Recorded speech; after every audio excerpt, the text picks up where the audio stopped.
નમસ્કાર વિદ્યાર્થી મિત્રો, આપણે અગાઉના લેક્ચરમાં જોઈ ગયા કેટલીક ભૌતિક રાશિઓ, દળ અને વજન વચ્ચેનો સંબંધ જોયો તો, કદની વાત કરી હતી અને ત્રીજા નંબરે આપણે ઘનતાની વાત કરીશું. આજે આપણે જે બાકી રહેલી જે ભૌતિક રાશિ હતી, ચોથા નંબરે ભૌતિક રાશિની વાત કરવાની છે તાપમાનની, જેને આપણે કહીએ છીએ ટેમ્પરેચર. આ તાપમાન કે ટેમ્પરેચર અલગ અલગ પ્રકારના કહીએ તો ત્રણ માપક્રમોની અંદર મપાય છે અને આ ત્રણ માપક્રમોમાં મુખ્ય કહીએ તો એક આવશે એની અંદર અંશ સેલ્સિયસ, બીજા નંબરે આપણે કહીએ છીએ આવશે અંશ ફેરનહીટ અને ત્રીજા નંબરે કહીએ તો ત્રીજા નંબરે આવશે કેલ્વિન માપક્રમ. અને આ કેલ્વિન માપક્રમ જે આપણે કહીએ તો આપણે SI પદ્ધતિ પ્રમાણે કહીએ તો તાપમાનનો SI એકમ કેવો હતો, કયો હતો તો કેલ્વિન હતો. એટલે ખાસ તાપમાન માટેના ત્રણ માપક્રમ અંશ સેલ્સિયસ, અંશ ફેરનહીટ અને કેલ્વિન માપક્રમ જે SI એકમ પદ્ધતિ પ્રમાણે આપણને મળેલ છે. તાપમાન માપવા માટે આપણે ખાસ કહીએ તો તાપમાન માપવા માટે ઉપયોગ થતો હશે, આપણે તાપમાન માપવા માટે થર્મોમીટરનો ઉપયોગ કરીએ છીએ અને આ થર્મોમીટર ઉપર 0 અંશથી 100 અંશ સેલ્સિયસના કાપા આપણને જોવા મળતા હોય છે.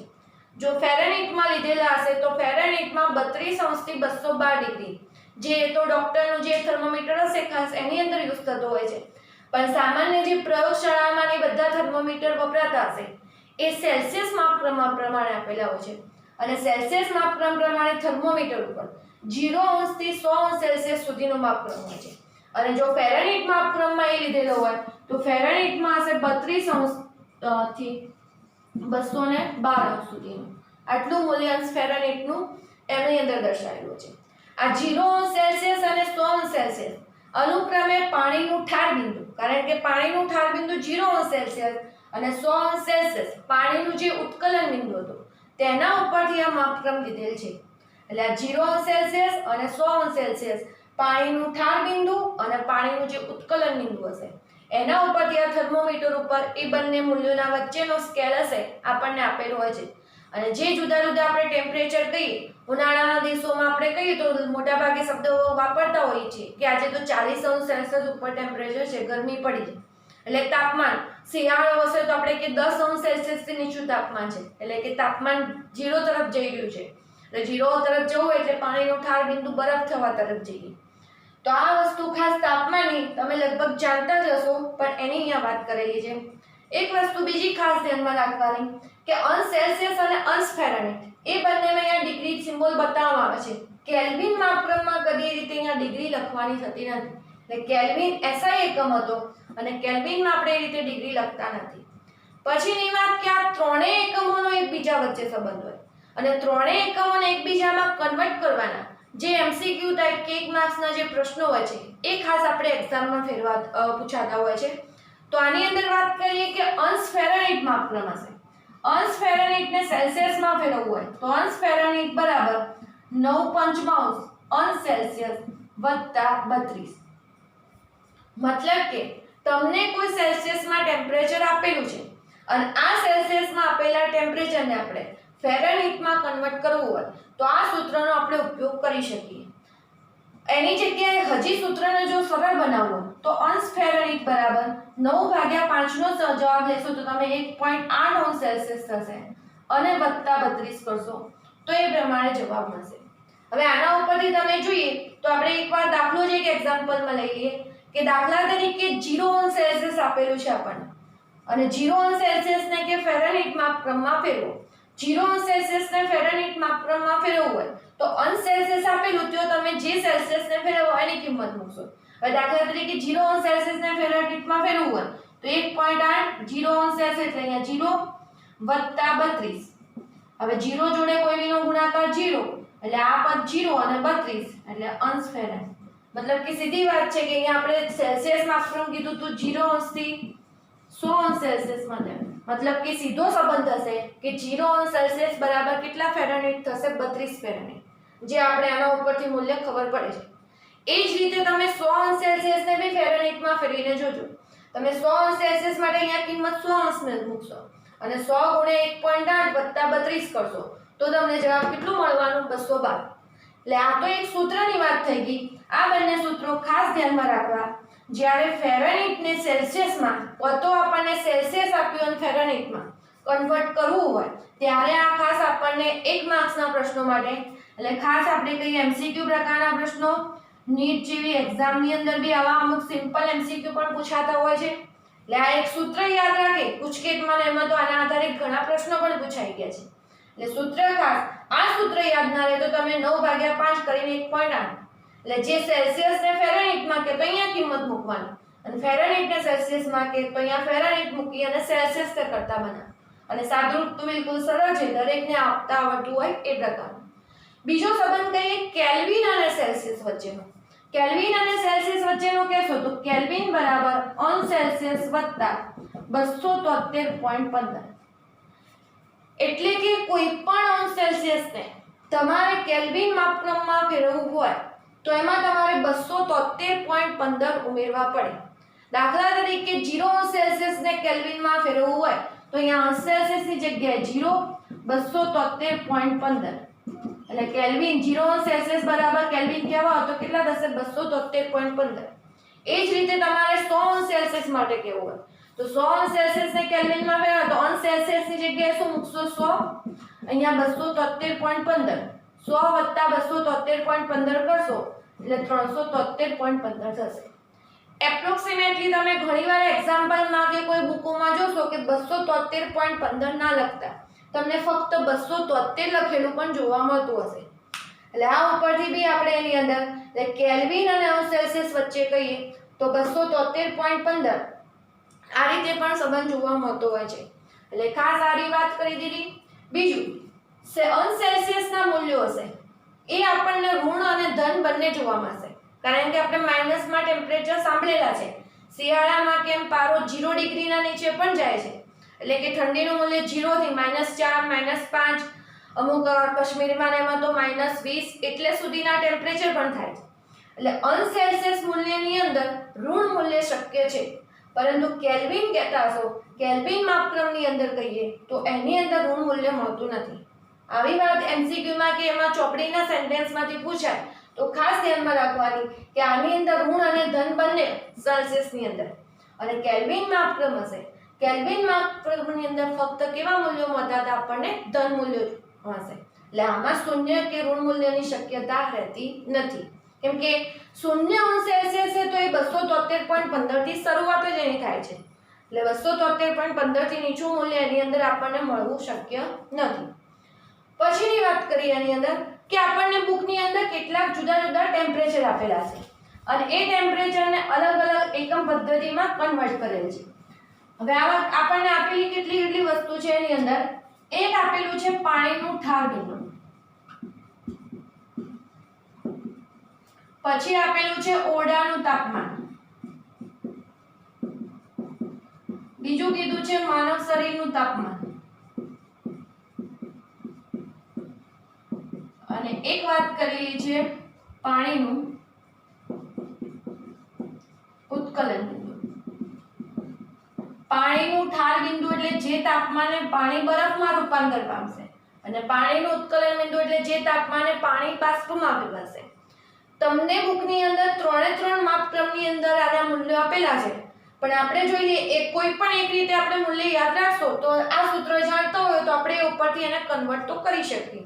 તો અનસેલ્સિયસ માપક્રમમાં કેવું હોય તો પાણીનું ઠાર બિંદુ કેટલું લખાતું હતું? 0 સેલ્સિયસ. ઓરડાનું તાપમાન, ઓરડાનું તાપમાન એટલે એવરેજ રૂમ ટેમ્પરેચરની જ્યારે વાત થતી હોય સામાન્ય તાપમાન કઈ વચ્ચે તો એ આપણે લેતા હોઈએ છીએ 25 સેલ્સિયસ. માનવ શરીરનું તાપમાન નોંધાયું છે 37 સેલ્સિયસ. ઉનાળામાં ગરમી હોય કે શિયાળામાં ઠંડી હોય માનવ શરીરનું તાપમાન ફિક્સ 37 સેલ્સિયસ જ હોય છે. ગરમીના કારણે કે ઠંડીના કારણે માનવ શરીરનું તાપમાન બદલાઈ જતું નથી. એટલે આ કુદરતે નક્કી કરેલી એક પ્રણાલી કે માનવ શરીરનું તાપમાન ગમે તે સિઝન હશે 37 સેલ્સિયસ જ હશે, અને જો એની અંદર સહેજ વધઘટ થાય તો આપણને તાવની સ્થિતિ અનુભવાતી હોય છે. પોઈન્ટના બી વેરિએશનથી આપણને તાવની સ્થિતિ લાગે છે. એટલે ખાસ માનવ શરીરનું તાપમાન 37 સેલ્સિયસ, પાણીનું ઉત્કલન બિંદુ 100 સેલ્સિયસ. એટલે આ ખાસ સેલ્સિયસમાં તમે માપક્રમ યાદ રાખશો તો એના ઉપરથી તમે અંશ ફેરનહીટમાં બી ફેરવી શકશો અને બીજું કેલ્વિન માપક્રમમાં બી ફેરવી શકશો.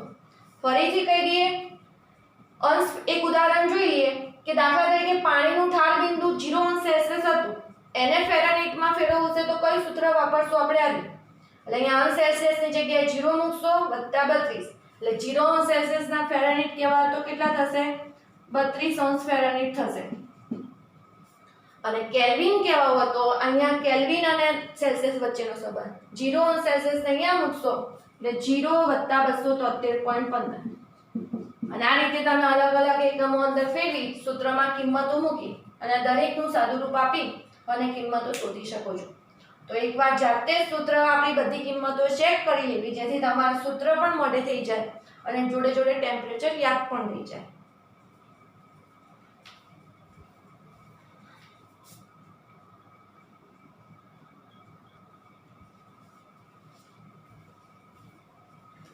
તમે ગણેલી કિંમતો સાથે ચેક કરી લેજો. 25 અંશને ફેરનહીટમાં ફેરવશો તો 77 અંશ ફેરનહીટ, કેલ્વિનમાં આવશે 298.15 કેલ્વિન. 37 અંશ સેલ્સિયસના સૂત્ર વાપરીને ગણતરી કરશો તો 98.6 ફેરનહીટ અને કેલ્વિન માપક્રમ આવશે 310.15 કેલ્વિન. એ જ રીતે પાણીનું ઉત્કલન બિંદુ 100 અંશ સેલ્સિયસને ફેરનહીટમાં કન્વર્ટ કરશો તો 212 અંશ ફેરનહીટ અને કેલ્વિન માપક્રમ આવતું હશે 373.15 કારણ કે 273.15 માં 100 ઉમેરજો એટલે 373.15 કેલ્વિન.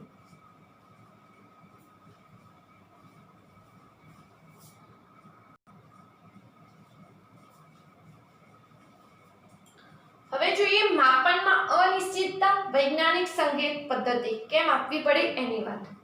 પહેલી વાત કરીએ માપનમાં અનિશ્ચિતતા. હવે રસાયણ વિજ્ઞાનમાં મોટાભાગની જે વાત આવતી હશે પ્રાયોગિક હશે. કોઈ પદાર્થનું વજન હશે, કોઈ પ્રક્રિયાના અંતે આપણને કેટલો પદાર્થ પ્રાપ્ત થયો હોય એની મોલ સંખ્યાની ગણતરી, એ બધી વસ્તુ હશે. તો આવી ગણતરીઓમાં કેટલીક વખતે અણુઓના ઘણા નાના મૂલ્યોની જરૂર હોય, ઘણીવાર ઘણા બધા મોટા મૂલ્યો આવતા હોય છે અને એવા વખતે જેને અર્થસૂચક રીતે આવા મૂલ્યોને દર્શાવવામાં આવે તો એની અંદર ઘણી બધી અનિશ્ચિતતાઓ જોવા મળતી હોય અને આ અનિશ્ચિતતાઓ દૂર કરી અને આપણે ચોકસાઈથી કોઈ ચોક્કસ મૂલ્ય આપી શકીએ તો ચોકસાઈથી મૂલ્ય આપવા માટે વૈજ્ઞાનિક સંકેત પદ્ધતિઓ અલગ અલગ આપણે અમલમાં છે. તો વૈજ્ઞાનિક સંકેત પદ્ધતિઓ કેમ આપવી પડી એનું એક જસ્ટ ઉદાહરણ આપણે જોઈએ કે 2 ગ્રામ હાઇડ્રોજનમાં રહેલા અણુની સંખ્યા કેવી હોય. તો આપણને 2 ગ્રામ હાઇડ્રોજનમાં રહેલા અણુની સંખ્યા 602 200 જે આ મૂલ્ય આપણે લખેલું છે 602 200 પછી 000 તો 2 ગ્રામ હાઇડ્રોજનમાં રહેલા અણુઓ, કારણ કે અણુઓ તો સૂક્ષ્મ હશે અને ખાલી 2 ગ્રામ હાઇડ્રોજનમાં કહીએ તો આટલા બધા અણુઓ આની અંદર આવેલા હશે. બીજું કહીએ કે હાઇડ્રોજન પરમાણુનું વજન. હાઇડ્રોજન પરમાણુનું વજન જોવા જઈએ એક હાઇડ્રોજન પરમાણુનું વજન તો આપણને 0.000166 ગ્રામ મળતું. તો આ રીતના જ્યારે મૂલ્યો મળતા હોય કો તો ઘણા વધારે મૂલ્યો મળે છે, કો તો આનું મૂલ્ય કંઈ ઘણું ઓછું મૂલ્ય મળે છે. તો આવા મૂલ્યો લખી અને પછી એની ગણતરી જ્યારે કરવી હોય, સરવાળા બાદબાકી આવા બધા જે આપણે એની અંદર ગણતરી, કારણ કે કોઈ બી વસ્તુ પ્રક્રિયા કે એનો અભ્યાસ થતો હોય તો પછી સરવાળા બાદબાકી ભાગાકાર આ બધી વસ્તુ એની અંદર આવતી હોય છે અને એમ પણ એકલી સંખ્યા પણ આટલી લખવી હોય તો એ આપણા માટે મુશ્કેલી ભર્યું રહેતું હતું. એમાં ભૂલો થવાની શક્યતા, બીજું ગણતરીમાં કોઈ સરળતા રહેતી નથી કેમ કે આટલાનો સરવાળો ને બધું કેવું હતું કેલ્ક્યુલેટર ને બધા બી અહીંયા જવાબ આપી દે છે. તો આવા વખતે જે આપણને રસાયણ વિજ્ઞાનમાં ખાસ જે આવી સંખ્યાઓ છે, કો તો વધુ મોટી સંખ્યા કો તો નાની સંખ્યા, એને ફેરવવામાં આવતી જે વૈજ્ઞાનિક સંકેત પદ્ધતિ n × 10⁻n સ્વરૂપમાં. એટલે વૈજ્ઞાનિક સંકેત પદ્ધતિમાં પ્રમાણિત સ્વરૂપમાં ફેરવવું હોય તો n × 10⁻n સ્વરૂપે ફેરવતા. હવે આવી રીતે કઈ રીતે ફેરવશો તો અહીંયા 10 ના ઉપર n ઘાત જે લખેલી છે આ n હશે ઘાતાંકીય રીત હશે અને જે માઈનસ કે પ્લસ હોઈ શકશે કારણ કે -4 -5 એવી ઘાત પણ હોય, 10 ની 4 ઘાત 10 ની 3 ઘાત એ પ્રકારની ઘાત બી હશે. અને અહીંયા જે કેપિટલ N બરાબર લીધેલ છે, કેપિટલ N બરાબર જે મૂલ્ય લીધેલ છે એ 1.00 થી 9.999 મતલબ કે આ રીતનું એની અંદર આ મૂલ્ય આવતું હશે. કઈ રીતે આ સ્વરૂપમાં આપણે ફેરવતા હતા એની વાત કરીએ તો દાખલા તરીકે કોઈ પદાર્થનું વજન કે કર્યું, આપણને કિંમત મળી 232.508 ગ્રામ. હવે આપણને આ કિંમત મળી 232.508 ગ્રામ. હવે આ વૈજ્ઞાનિક સંકેત પદ્ધતિ પ્રમાણે ફેરવવાનું કીધેલું હોય તો વૈજ્ઞાનિક સંકેત પદ્ધતિ કહીએ તો અંગ્રેજીમાં એને કહેતા હોય સાયન્ટિફિક નોટેશન. તો એને ફેરવવા માટેનો નિયમ છે દશાંશ ચિહ્ન કઈ રીતે ફેરવવાનું, n * 10⁹. દશાંશ ચિહ્ન તમારે પહેલી એક સંખ્યા જોડે હશે અને પછીના જે મૂલ્યો હશે એને આપણે 10 ની ઘાત રૂપે મેળવશું. હજી વસ્તુ ઉદાહરણથી સમજજો તો તમને ક્લિયર ખબર પડશે. 232.508 હતા, દશાંશ ચિહ્ન તમારે આટલે આવ્યું છે.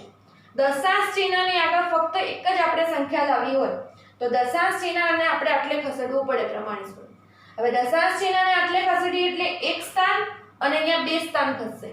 બે સ્થાન બી કઈ બાજુ ખસી રહ્યું છે, ડાબી બાજુ ખસી રહ્યું છે.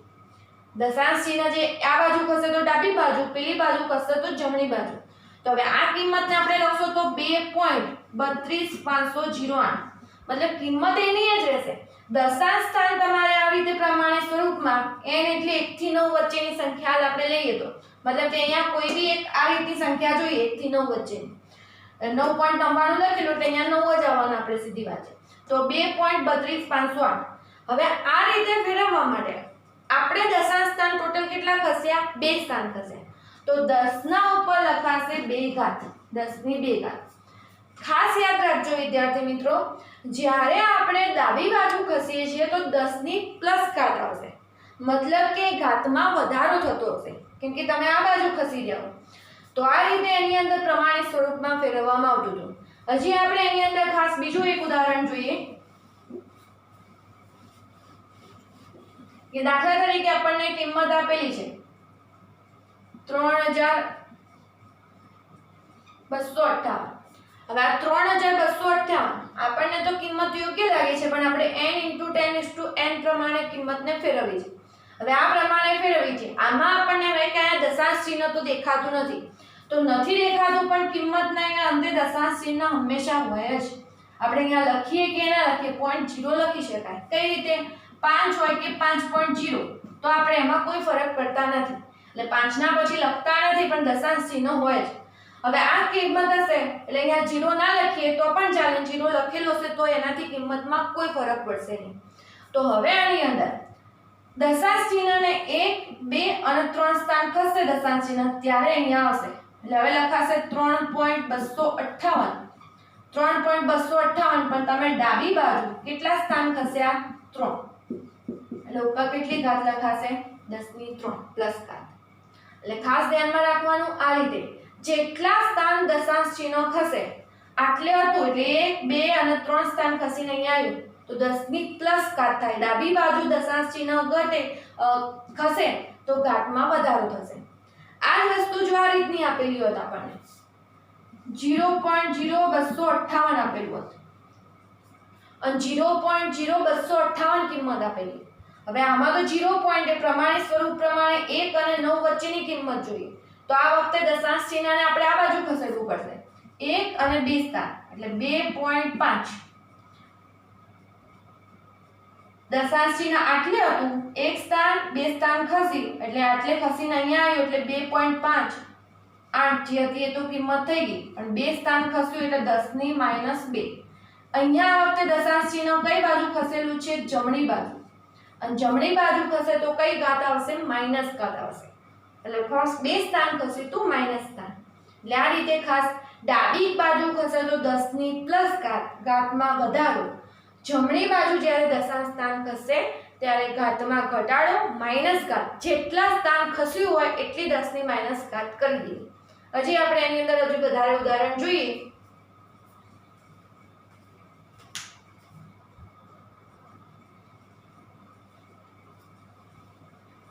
અહીંયા આપણે કેટલીક કિંમતો લખી છે. આ કિંમતોને આપણે વૈજ્ઞાનિક સંકેત પદ્ધતિ પ્રમાણે ફેરવીએ. અને યાદ રાખજો કોઈ બી એક્ઝામ્પલમાં કે એના અંદર આ રીતે ઘાતને ફેરવવાનું હોય ત્યારે ખાસ પ્રેક્ટિસ કરીને આ રીતની કિંમતો યાદ રાખવા પ્રયત્ન કરજો કે ખાલી રીત શું છે. 523.4 આપેલું છે. દશાંશ ચિહ્ન આપણે આટલે છે. આપણે પહેલી સંખ્યા રે પૂર્ણાંક આપણે જે ધન સંખ્યા એ રીતે દશાંશ સ્થાનને ખસેડવાનું. હવે દશાંશ સ્થાનને આપણે અહીંયા 5 ની જગ્યાએ અહીંયા લાવવું છે એટલે એના માટે દશાંશ સ્થાન 1 અને 2 સ્થાન ખસશે, એટલે 1 અને 2 સ્થાન ખસી અને દશાંશ ચિહ્ન એટલે આવે તો 5.234, કારણ કે આપણે ફેરવવાનું છે n * 10⁻n સ્વરૂપમાં, એટલે અહીંયા ખાલી 1 થી માંડી 9 વચ્ચેની સંખ્યા અહીંયા આવશે, એટલે 5.234. આવું કરવા માટે આપણે કેટલા સ્થાન ખસ્યા, તો એક સ્થાન એટલે 2 સ્થાન ખસવાથી 5 ના જોડે આવ્યા, તો આટલે હવે 2 સ્થાન ખસ્યા તો 10 ની 2 ઘાત. યાદ ફરીથી કરી લેજો, ડાબી બાજુ ખસો તો 10 ની ઘાત કેવી લખવાની પ્લસ, અને જમણી બાજુ હોય તો 10 ની ઘાત કેવી આવશે માઈનસ. બીજું જ ઉદાહરણ એના જેવું, 4 આ સંખ્યા છે એના જોડે દશાંશ ચિહ્ન 1 સ્થાન 2 સ્થાન અને અહીંયા 3 ખસશે, કેમ કે આટલેથી 1 2 અને ખસીને આટલે આવશે, તો 2 સ્થાન ખસશે ત્યારે 4 × 10 ની -3, એટલે 3 સ્થાન આ બાજુ ખસ્યું, 3 સ્થાન આ બાજુ 1 2 અને 3 ખસીને આટલે આવ્યું, તો 4 × 10 ની -3 લખાશે. તો આ પ્રમાણે થોડી આની પ્રેક્ટિસ કરો વિદ્યાર્થી મિત્રો.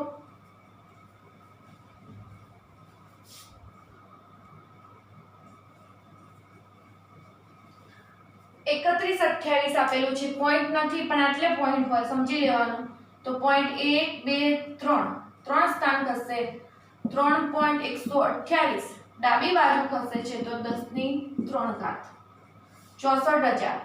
પોઈન્ટ આટલી હશે 1 2 3 4 સ્થાન ખસીને આટલે આવશે, તો થશે 6.4 ગુણ્યા 4 સ્થાન ખસે તો 10 ની ડાબી બાજુ જ આમાં બી ખસેલું તો 10 ની 4 ઘાત. 100 આપેલા છે. હવે પોઈન્ટ અહીંયા ખરેખર આટલે કરવો પડશે, એટલે પોઈન્ટ આપણે અહીંયા કરવા જઈએ તો 1 પોઈન્ટ 1 2 સ્થાન ખસીને આવશે, કેમ કે ખરેખર પોઈન્ટ કેટલે હશે, આટલે હશે. પોઈન્ટ આટલે હશે, 1 2 સ્થાન ખસીને આટલે આવે તો 1 ગુણ્યા ફરીથી આ બાજુ એટલે 10 ની 2 ઘાત, પોઈન્ટ 25. આ વખતે પોઈન્ટ એક જ સ્થાન અહીંયા ખસશે, એટલે 2.5 ગુણ્યા 10 ની -1, 0.407925. દશાંશ ચિહ્ન આટલે હશે 1 2 3 4 અને આટલે 5 સ્થાન ખસશે, 5 સ્થાન ખસશે એટલે 7.925 10 ની -5, કારણ કે જમણી બાજુ ખસે તો 10 ની -ઘાત, ડાબી બાજુ ખસશે તો 10 ની +ઘાત. વાત સામાન્ય જ છે, પણ એક સમજણમાં વસ્તુ આવડી જાય તો કોઈ પણ તમને કિંમત આપેલી હોય તો તમે સરળતાથી વૈજ્ઞાનિક સંકેત પદ્ધતિમાં મેળવી શકો. ફક્ત આટલી વાત એની અંદર યાદ રહેવી જરૂરી છે. Thank you.